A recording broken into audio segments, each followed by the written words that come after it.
Hey guys, what's up? It's Ripe again. In today's video, a Karen accuses an army veteran of faking his disability and starts a fight with him. She even tries to steal his prosthetic leg. Here is what happened. Subscribe to Ripe on YouTube and hit the bell to turn on notifications. I was in the army for 5 years and unfortunately lost my leg after an unfortunate explosion. I have a prosthetic leg from the knee down, and after a lot of practice I have gotten good walking around on it without people really noticing. That does not mean it is easy though, so I still need seating that is close to doors or gives me room to stretch out my leg and avoid pain. One day I was taking a train ride a couple cities away to visit my mother for a holiday weekend. Driving is not an option for me, so I just got myself a train ticket and a nice book to enjoy the ride. It was pretty crowded, but I was able to get a disabled seat that gave me some extra leg room for the ride. I had done this ride before, so I was ready to just read my book, maybe listen to some music and relax. This Karen seemed to have totally different plans though. She got on after me and I could feel her sneering from a few seats away. After being in the army, you kind of got used to people that outrank you, yelling at you, so for me the sneering was not too bad. I knew she was not looking at my leg because I was wearing long pants, so I tried to figure out what her problem was. I would have been willing to let the entire thing go, but instead she got up out of her seat and stood right in front of me. A side note for people that don't know, messing with an army veteran is a really bad idea. We tend to not take crap from anybody, and if we are pushed, we are trained to push back even harder. I knew as soon as she opened her mouth that there was going to be a problem. Karen, you must feel pretty good about yourself. It's so typical of young people like you to take up any seat you want and get the extra room when there are people who actually need it and deserve it. I might look a little young, but this Karen was probably only 5 to 10 years older than I was at most. Me, ma'am, I'm going to tell you once and I will tell you nicely to get out of my face and return to your seat. Karen, don't think that because you're a man you can just tell me what to do. I'm a working mother and somebody like me deserves a seat like that. You look like you just sit on your butt all day and get whatever you want. I was still trying to remain calm and not look like a guy who is randomly screaming at women on the train. Me, this is a seat reserved for disabled people. Last time I checked, being a mother did not qualify you for a disability. So unless you want to pull out your ID to show that you're handicapped, you should just turn around and go back to your seat, Karen. Karen, how dare you? A young man like you cannot be disabled. You look perfectly fine to me. Give me your seat or I promise that when the train stops next, the cops will be getting on and arresting you for pretending to be disabled. This is when I finally could not hold back anymore and broke out the army voice. If anybody doesn't know what that means, imagine a puppy dog bark turning into a snarling wolf. I don't even need to be loud with it to scare the pants off of most people. I have a prosthetic leg after losing mine fighting for this country. Return to your seat now and leave me the hell alone. By now people were watching, and while I hate that I could tell by my last comment, anybody on her side probably shifted.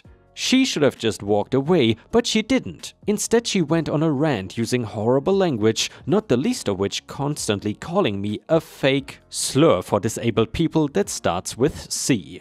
She really thought I would do all of that over a seat, and by this point I was furious. That was when Karen made the biggest mistake in her entire life. She must have thought that if she pulled off my leg, she could prove that I had 2 fully functional legs and was lying this entire time just to get a seat. Chaos broke out as she grabbed me by the fake leg and at this point pulled up my pants enough to see that it was metal. She must have decided she had nothing to lose because she was still trying to yank it off of me, not having a clue how it worked. Honestly, at that point my instinct just kicked in and I grabbed her and threw her off of me. At this point people on the train were getting between the two of us because they probably saw my anger and were worried I was gonna hurt her. Instead though, I was in some pain because of all her pulling and messing around with my leg.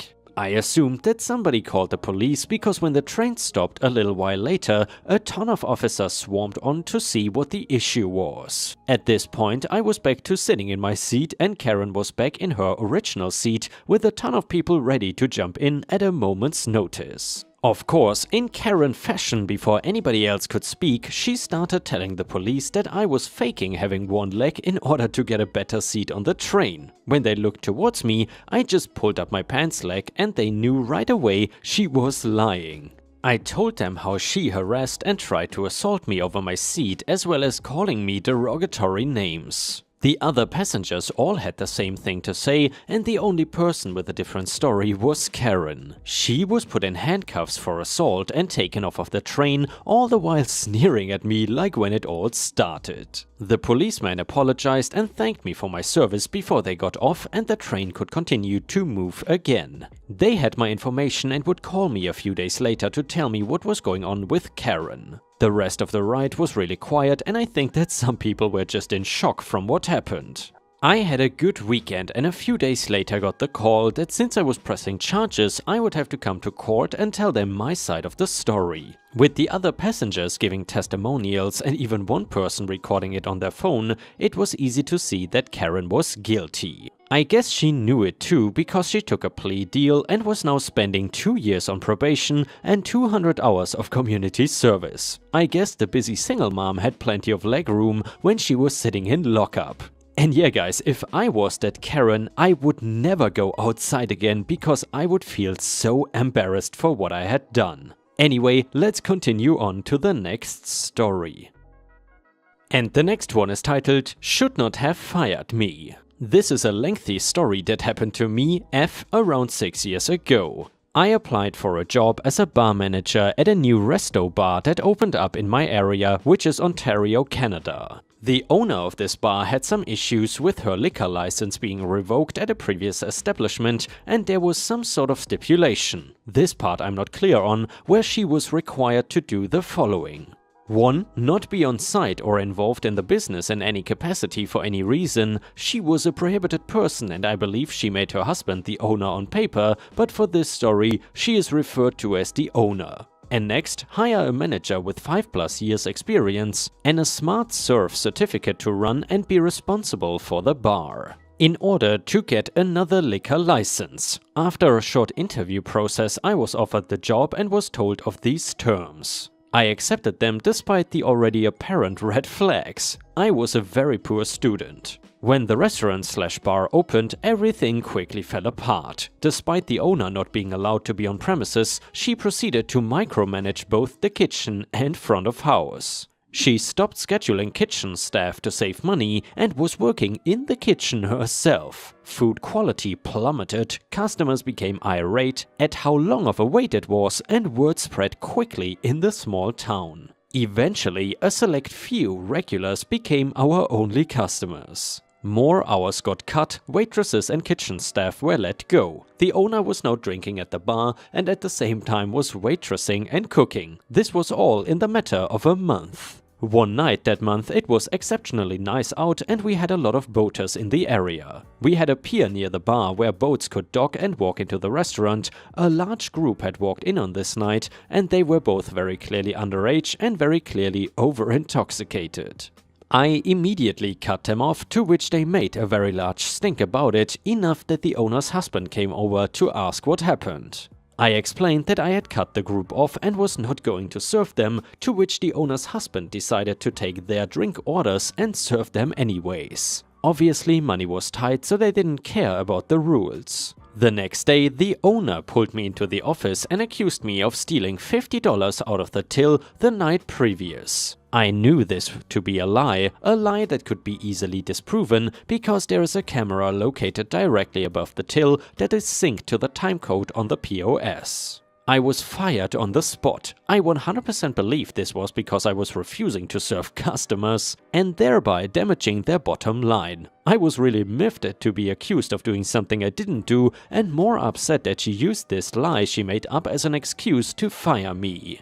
Because the stipulation of her having her liquor license was me working at the bar as a manager, I emailed the liquor control board when I got home and informed them of the rules being broken at the bar. A liquor inspector came to meet me later that week and took a statement. He then paid a surprise visit to the bar and was able to witness all of the things that I informed him, including the owner both being on site and being involved in the business, serving minors and serving intoxicated people. The liquor inspector slapped them with a very large fine, north of $50,000. Their liquor license was suspended and the owner was too broke to pay the fine and was forced to close the restaurant. I received death threats from her for a while after that, but the revenge was absolutely worth it. And yeah guys, I gotta say, that was brilliant revenge. And I gotta say, OP is definitely someone that you should not fire for BS reasons. The next one is titled Epic Revenge.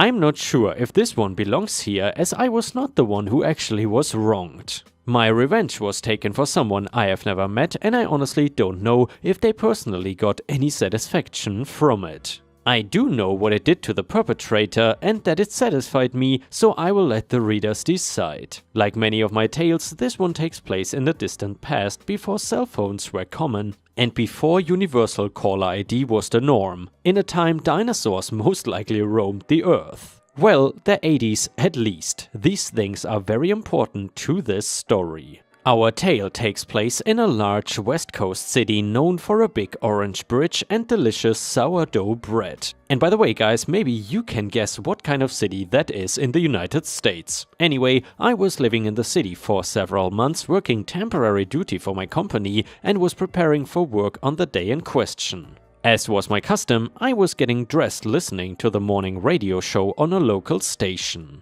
This station's jocks had started doing something called the Monday morning wake-up call, where on the first day of the week they would make a prank call on the air to a victim chosen from write-in suggestions from the listening audience. Doing this was actually very controversial in radio circles at the time. I had been a radio DJ in my hometown for a few years, and there are rules you must follow. One of the biggest rules is that you cannot make a false or deceptive radio transmission, like announcing an emergency, sending an SOS or cry for help or other such deceptions. Doing so is a federal offense, you can lose your license and be fined or even do jail time. It's a big no-no, the debate has long since been decided, but at the time, doing prank calls on the air was a grey area. There were people who were sure it constituted a false transmission, and some stations refused to do it. The argument was still alive at the time this happened.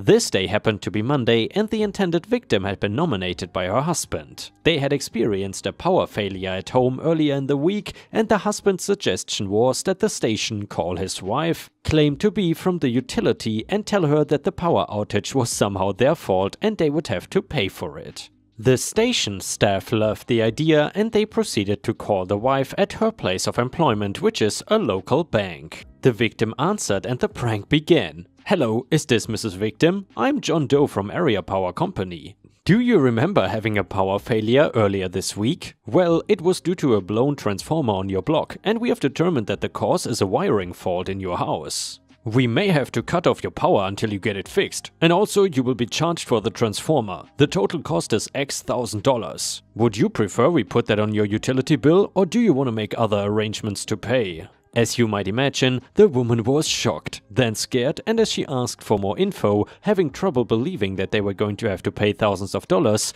"Would you prefer we put that on your utility bill, or do you want to make other arrangements to pay?" As you might imagine, the woman was shocked and then scared. As she asked for more info, having trouble believing that they were going to have to pay thousands of dollars, she got increasingly more upset. This egged the radio staff on. The guy making the call kept increasing the pressure on her more and more, eventually telling her that her power would likely be cut off until payment was made and that there might be a lawsuit. After several minutes, she suddenly hung up in tears. He called her back, and when she heard his voice, she hung up again, crying even harder. This time, the guy waited a minute and then called back again. Another lady answered the phone, a co-worker, and he asked to speak to Mrs. Victim. When the co-worker asked his name, he replied, "This is her husband," distinctive first name. The co-worker cursed at him and called him a liar and hung up. The radio studio was filled with laughter. The jocks thought it was hilarious. They took calls from listeners who were all laughing and talking about what a great prank it was. They finally got the husband on the phone, he of the distinctive name, and he was also laughing and joking that he would surely be sleeping on the sofa tonight.